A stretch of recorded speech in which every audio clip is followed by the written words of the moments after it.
इरफान जी कैसा रहा एक्सपीरियंस दिल्ली से कलकत्ता तक का? साथ में एक लेडी है और एक 70 प्लस के एजेड इंसान भी है आपके साथ। हाँ, मतलब उम्मीद तो यही थी कि बहुत ही सुहाना सफ़र होगा, जैसे सिनेमा में दिखाया जाता है,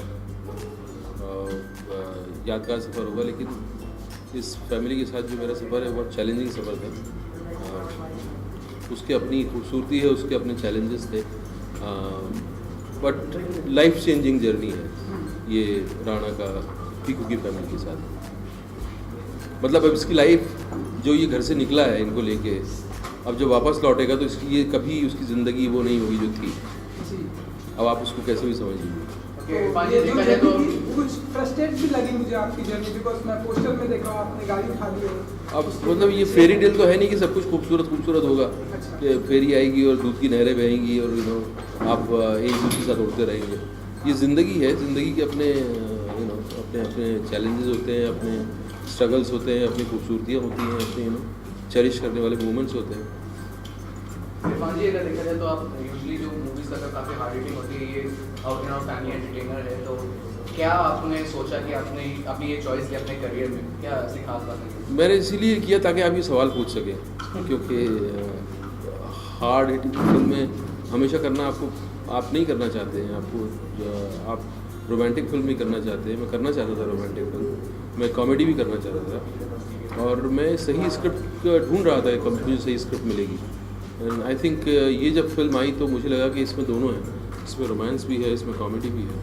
तो एक फिल्म में मेरी दोनों इच्छाएं पूरी हो गई, और मैं और करना चाहता हूँ रोमांटिक फिल्में, बट स्क्रिप्ट जो है मुझे पसंद आनी चाहिए। Irfan sir, how much of a romantic are you in real life? I'm hopelessly romantic. I'm not practical at all. I'm foolishly romantic actually, and that's what I can say. Irfan साहब इस film में एक चॉकलेटी hero की जगह आपको क्यों select किया गया? क्योंकि उनको लगने लगा है कि चॉकलेटी हो गया हूँ। मुझे पता नहीं क्यों किया है। आई थिंक क्योंकि कहानियों का स्वरूप बदल रहा है। जो हमारी हिंदी सिनेमा है अब वो हिंदी सिनेमा बदल रहा है, उसकी कमर्शियल डेफिनेशंस बदल रही हैं, और हमेशा से जो है कई एक्टर्स आए हैं जिनको कि पहले कन्वेंशनल नहीं माना गया, फिर धीरे धीरे ऑडियंस से जब उनका कनेक्शन हुआ तो उनको हर आदमी ने एक्सेप्ट कर लिया। वो जो राजेश खन्ना हो या मिठुन चक्रवर्ती हो, नसीरुद्दीन शाह हो, अमिताभ बच्चन हो, दिलीप कुमार हो, कई बार शुरू में जो है वो जब आदमी अपनी कुछ स्ट्रॉन्ग कुछ चीज़ नोशन लेके आता है तो एक्सेप्टेंस में थोड़ा टाइम लगता है, बट उसका अपनी पर्सनालिटी किस तरह से इंटरेक्ट करती है ऑडियंस के साथ वो डिसाइड करती है कि ये इसको एक्सेप्ट किया जाएगा या नहीं किया जाएगा। तो हो सकता है मेरी कुछ चीज़ें पसंद आती हैं ऑडियंस को, हो सकता है मेरा कुछ कनेक्शन होता हो ऑडियंस से जो मुझे एक्सेप्टेबल बना रहा है। बच्चन साहब के साथ केमिस्ट्री कैसी रही? बहुत बढ़िया, आई थिंक मेमोरेबल केमिस्ट्री है। मैं चाहूँगा कि फिर कभी मौका मिले, और ये ख़ास तौर से इस तरह की राइटिंग में हमें करने को, टिपिकल अगर वो स्टीरियोटाइप फिल्म में अगर हमें करते शायद साथ तो शायद उतना मज़ा नहीं आता। इस फिल्म में जो है दोनों, क्योंकि वो भी किरदार कर रहे हैं, वो भी कैरेक्टर कर रहे हैं, और इस फिल्म में आप बच्चन साहब को बिल्कुल नए रूप में देखेंगे। बच्चन साहब ने जिस तरह से अपने आप को मोल्ड किया है वो बहुत इंडेयरिंग है, बहुत एडमायरेबल है। मैं भी एक कैरेक्टर कर रहा हूँ, तो इस तरह की प्रमाइस में जहाँ के दो एक्टर, 3 एक्टर, 4 एक्टर जो हैं वो स्टोरी के लिए काम कर रहे हैं, वो हमेशा इन्जॉयबल होता है, और उसमें एक्टर्स का इंटरेक्शन जो है मेमोरेबल होता है। और ख़ासतौर से बच्चन साहब, उनको सिर्फ काम करते हुए देखना अपने आप में एक्सपीरियंस है, जिस तरह से वो काम करते हैं, जिस तरह से अप्रोच करते हैं अपने काम को लेकर, और जिस इंटेंसिटी से, जिस शिद्दत से, जिस आज्ञाकारिता से वो काम करते हैं, वो अपने आप में इंस्पिरेशनल है। What made you latch on to Vigo and then let go of working opportunities with Ridley Scott? It was just a situation. I was helpless. I couldn't move the schedule. They had fixed schedule and Pico had fixed schedule. I wanted to do both the films. I loved my character in Martian. I never wanted to leave it. This is my second chance working with Ridley Scott. But again, second chance. I missed that chance, but I'm pretty sure that something good will come out of it. Something good is going to happen. Whatever was the reason, maybe I'll work with Ridley Scott in another film. How for the Paris premiere, how excited are you? Captain कौन madam का सवाल क्या आपके किससे sir आप Hollywood में बहुत नाम बना चुके हैं। अब इंडियन एक्टर्स हॉलीवुड फिल्में करते हैं। हॉलीवुड जो विधु विनोद चोपड़ा सर ने बनाई है, प्रोड्यूस और डायरेक्ट की ब्रोकन हॉर्सेस, तो एक तरह से हम कह सकते हैं कि मेक इन इंडिया टाइप्स फिल्में हो रही है, क्योंकि अब इंडियन प्रोड्यूसर्स और डायरेक्टर्स अमेरिकन एक्टर्स और अमेरिकन फिल्में बना रहे हैं। तो क्या हो रही है, सवाल क्या है? मेक इन इंडिया कैंपेन के लिए एक तरह से इसका, जैसे विधु सर ने कहा कि मेक इन इंडिया कैंपेन को वो जोरों से कर रहे हैं, American Make in India produce और डायरेक्ट करते हैं। नहीं, इंडियन टैलेंट को ज़रूर जो है इनकॉर्पोरेट करेगी हॉलीवुड इंडस्ट्री, और वो लोग बहुत आतुर होते हैं किसी भी टैलेंट को अपनी चीज़ में इंक्लूड करने में, और वो अलर्ट भी हैं बहुत। इसीलिए शायद जो है उनको वहाँ अलग अलग मुल्क के देश के एक्टर्स को, आर्टिस्ट को और टेक्नीशियंस को वहाँ इनकॉर्पोरेट किया जाता है। ये मतलब आई थिंक हमारी इंडस्ट्री के भी लोग जाएंगे वहाँ ज़रूर और वहाँ काम करेंगे।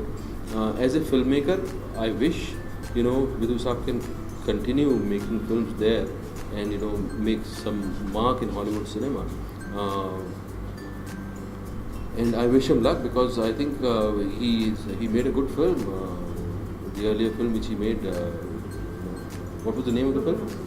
Broken Horses. It's I met the actors of that film and they were really raving about it. हम कभी प्रोड्यूस करते हैं फिल्म में, डायरेक्ट प्रोड्यूस में कर रहा हूँ। मैंने मदारी फिल्म है एक जो निशिकांत के साथ है, उसमें मैं प्रोड्यूसर हूँ। एक काश फिल्म है जो काश फिल्म एक और है जिसको मैंने प्रोड्यूस किया है शैलेश के साथ। तो कुछ फिल्में जिनको मुझे लगता है कि हाँ इनमें पोटेंशियल है ऑडियंस को एंटरटेन करने का, और इसमें कुछ फ्रेशनेस है, इसमें कुछ नयापन है, ये कुछ देगी ऑडियंस को नया, तो मैं और मेरे बस में होगा तो मैं ज़रूर करूँगा। Irfan, you in Jurassic World, you're also working with Tom Hanks for Inferno. I want to know what really draws you towards Hollywood. Would you say Hollywood is a bigger playground when it comes to variety of roles? And also, are you also afraid of being typecast? Yeah, it's a very interesting question, and what you said is true. That it's a bigger playground, and it's not just the bigger playground. It is a bigger playground, but it gives you a chance to work on your craft in much more fine manner. It gives you a chance to act in a much more personal way. It's a very personal way. And it requires you to dive deep inside the story. That kind of opportunities sometimes you don't get everywhere. So I think it's those opportunities, I'm looking for those opportunities where they can stretch me as an actor, where they can challenge me as an actor, and I can evolve, as an actor, and it gives me a chance to work with directors who are world class, and they throw different kind of challenges in front of you when you are dealing with their stories, when they have conceived a character in a certain way, and you conceive a character in a certain way, and then how you how you interact and how you collaborate, it's a completely different experience. Okay,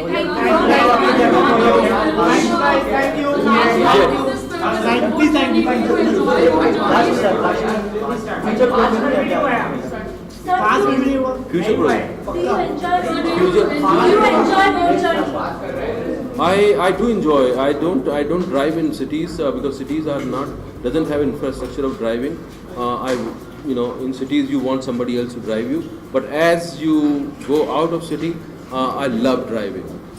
I love driving, and Piku likes my driving, by the way. Piku loves my driving. Sir आपके future project क्या हैं? मैं तलवार है जो मेघना ने direct की है, विशाल साहब ने उसको प्रोड्यूस किया है। मदारी है जो शैलेश ने और मैंने प्रोड्यूस की है, निशिकांत ने डायरेक्ट की है। जज्बा है जो संजय गुप्ता डायरेक्ट कर रहे हैं, जी और दूसरी कंपनी उसको प्रोड्यूस कर रही हैं, वाइट फादर्स। जुरासिक पार्क आने वाली है, एंड देन इन्फर्नो है। फिर उसके बाद जो है तिग्मांशु के साथ एक फिल्म मेरी पाइपलाइन में है, अनुराग बसु के साथ है, अभिनय देव के साथ है। तो कौन सी फिल्म मटेरियलाइज होगी, I don't know about the future. Let's Okay, Thank you. Please, For the please. Nepal earthquake, can you just say these two lines? Don't just pray, but donate one of your salary. 1 day of your One day of your salary to. Please, thank you. That's it. Please let that help which is given to Nepal people, please let it reach common man. Please let it reach the victims.